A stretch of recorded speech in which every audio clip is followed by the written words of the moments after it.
स्वागत है आपका सच द रियलिटी में। मैं आपके साथ तिशा जैन। आइए साथ में नजर डाल लेते हैं आज की 10 बड़ी खबरों पर।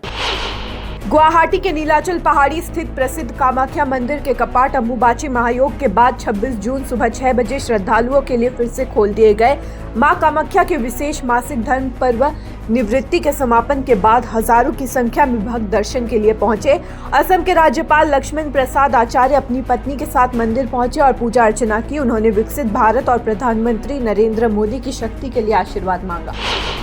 सीबीएसई ने 2026 से कक्षा 10 की बोर्ड परीक्षा साल में 2 बार कराने का फैसला लिया है। पहली परीक्षा फरवरी में सभी छात्रों के लिए जरूरी होगी, जबकि दूसरी मई में होगी जो ऑप्शनल होगी।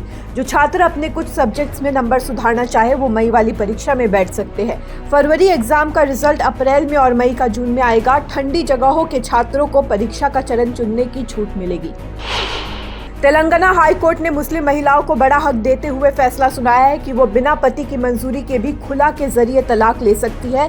कोर्ट ने कहा कि यह महिला का व्यक्तिगत फैसला है, जिसके लिए न कोई कारण बताना जरूरी है और न ही पति की सहमति।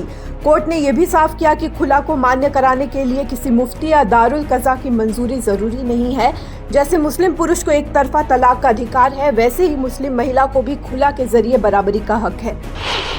राजस्थान से 4 धाम यात्रा पर जा रही श्रद्धालुओं की बस बद्रीनाथ हाईवे पर घोलतीर के पास अलकनंदा नदी में गिर गई। बस में 20 यात्री सवार थे, जिनमें से 3 की मौत हो गई और 8 को सुरक्षित बचा लिया गया है। बाकी यात्रियों की तलाश के लिए रेस्क्यू ऑपरेशन जारी है।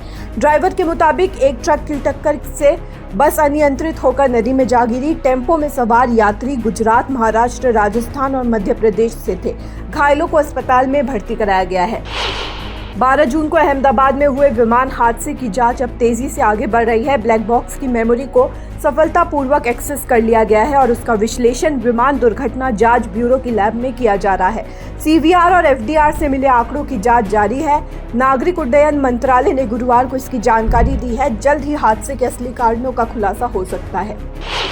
भारतीय वायुसेना के ग्रुप कैप्टन शुभांशु शुक्ला ने अंतरिक्ष में पहुंचते ही वीडियो कॉल के जरिए देशवासियों को नमस्कार किया और अपना अनुभव साझा किया। शुभांशु एक्सियोम 4 मिशन के तहत अमेरिका, पोलैंड और हंगरी के 3 अन्य अंतरिक्ष यात्रियों के साथ गुरुवार सुबह स्पेस में पहुंचे। केंद्रीय मंत्री नितिन गडकरी ने 2 पहिया वाहनों से टोल टैक्स वसूलने की खबरों को गलत बताया है। गुरुवार को सोशल मीडिया प्लेटफॉर्म एक्स पर पोस्ट करते हुए उन्होंने कहा कि ऐसी कोई योजना प्रस्तावित नहीं है। गडकरी ने साफ कहा कि 2 पहिया वाहनों को टोल टैक्स से पूरी तरह छूट जारी रहेगी। राजस्थान पुलिस ने नौसेना भवन में कार्यरत अपर डिवीजन क्लर्क विशाल यादव को पाकिस्तानी खुफिया एजेंसी के लिए जासूसी करने के आरोप में गिरफ्तार किया है। यादव फेसबुक के जरिए एक पाकिस्तानी हैंडलर के संपर्क में था, जिसने उसे ऑपरेशन सिंदूर समेत कई संवेदनशील जानकारियां देने के बदले पैसे लिए।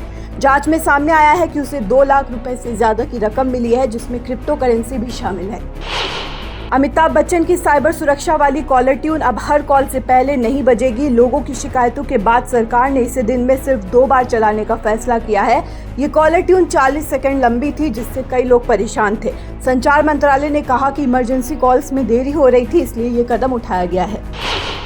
दक्षिणी गाजा में हमास के आतंकियों ने इजरायली सेना के बख्तरबंद वाहन पर बम से हमला किया, जिसमें 7 इजरायली सैनिक मारे गए। इसके बाद इजरायल ने पलटवार करते हुए पूरे इलाके में भारी हमले किए। फिलिस्तीनी स्वास्थ्य अधिकारियों के मुताबिक इजरायली हमलों में अब तक 80 लोगों की जान जा चुकी है।